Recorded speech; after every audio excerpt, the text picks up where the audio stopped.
Hi everyone, welcome back to my channel. It's Tiffany, and today I'm going to be doing something a little bit different, and I'm just going to be talking about how you can get into coding, how to start coding, or how to get your children into coding, how anyone can really get into coding. So I'm just going to hop right into it. Okay, so the first one, I would say just to figure out what your goal is. So are you just trying to dabble, or do you want to have a career change, or just want to improve the career you're currently in? Because you may want to pursue different ways of learning depending on what your goal is. So if you are trying to do something more career related, change careers or improve or position you have right now, maybe you want something that yields a certificate or some kind of show of competency that you can provide to your employer. Otherwise, if you wanted to just dabble in it, you can learn in a variety of ways, and it doesn't really matter if it yields a certificate. It doesn't matter if it's going to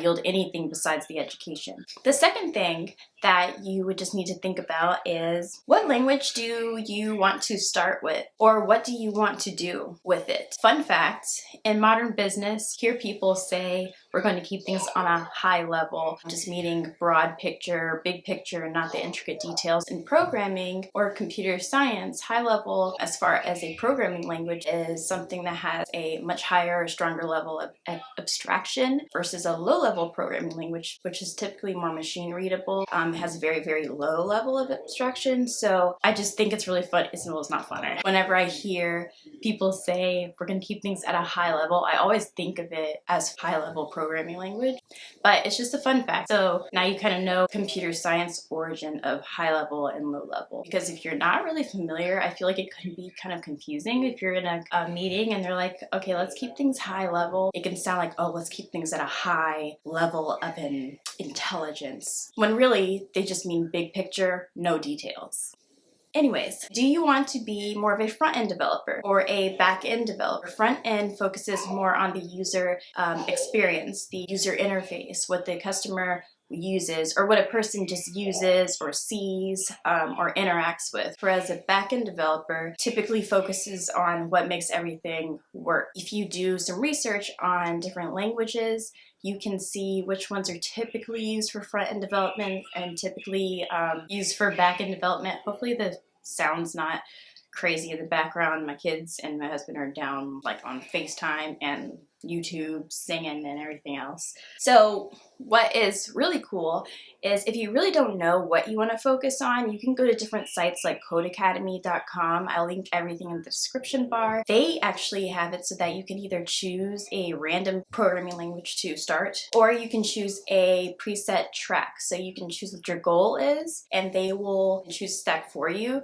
that's going to help align you with your goals. So you don't have to kind of figure out, especially if you're new to programming, you're not really sure what you want to do or what to start with or what's recommended, Code Academy will actually take you down that course list. Otherwise, there's so many other ways to learn. When I was in school working on my bachelor's, I spent a lot of time on YouTube watching, I don't even know if he still has a channel, but he was amazing. Bucky was his name. I think his YouTube is The New Boston, but he got me through Java. Watching his videos were a game changer. There's also other sites like HackerRank. HackerRank is really cool because HackerRank will actually have you do assignments and projects, and they also have partnerships with actual employers. So as you're doing assignments and projects and competing in hackathons and online coding boot camps, you're gaining, I don't know, I can't remember if it's badges or points, but it all goes to your profile, and different employers use that site to kind of just look at what everyone's doing, and you can even apply to jobs from there. So it's really cool. I participated in one hackathon. I went through the whole, I don't know if it was like 8 weeks or 10 weeks of the prep course, and I went into the hackathon and got slaughtered. Like, people do this for sport. People go and they just love to do things for sport, but I just thought it would be really fun to just try and just see what it was like just to participate in one, and it's really fun. It's really cool. Just prepare to be slaughtered if it's your first time,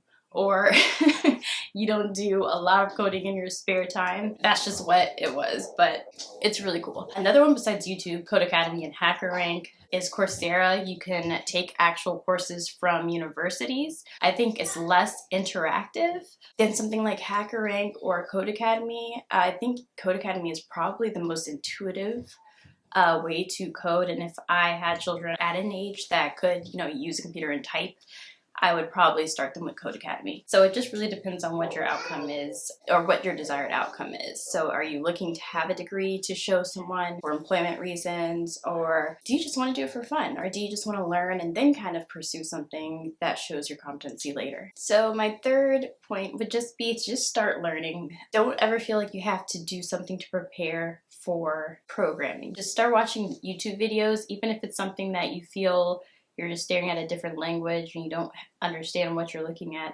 Just start watching, start learning, because then you start picking up on things and you start seeing just patterns, just the repetition of certain things.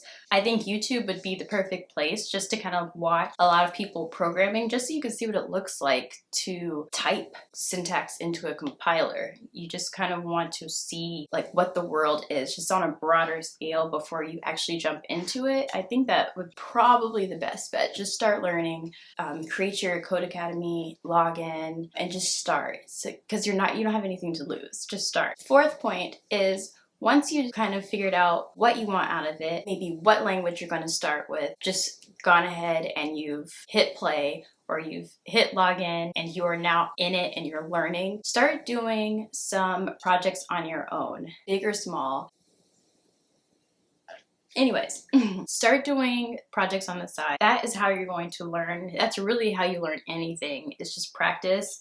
And when you can do something, especially if you're going through a program for a grade or a certificate, sometimes there's that added pressure that you don't want to kind of get off track in a project. That's not the time you really want to try to veer off course and try and different things. Sometimes you just want to be able to make sure you get your grade so that you can get your certificate of competency or your degree. But on your side projects, you have complete control. It doesn't matter. There's no deadline. There's no time limit. There's no required language that you have to use. There's no required like bullet points from an assignment standpoint that you have to include in your program.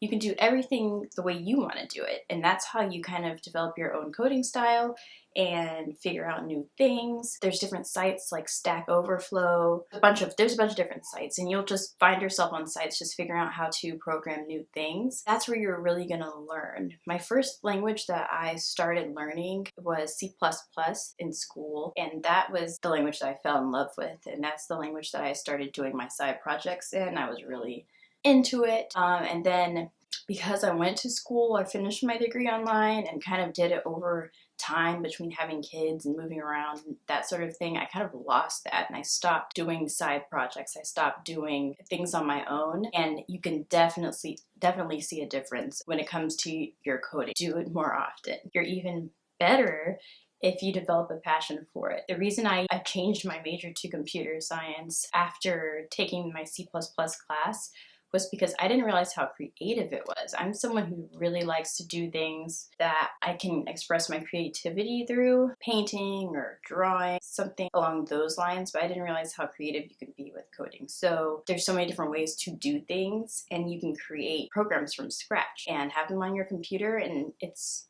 developed by you. So I just thought that was really cool. That would be my fourth point, is definitely to start programming things on your own and just watch your skills grow.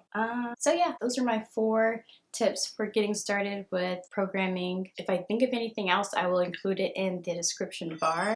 Hopefully you enjoyed this video, and if you did, subscribe, like my video, and come back for more. I plan to do a video every week. So yeah, have a great one.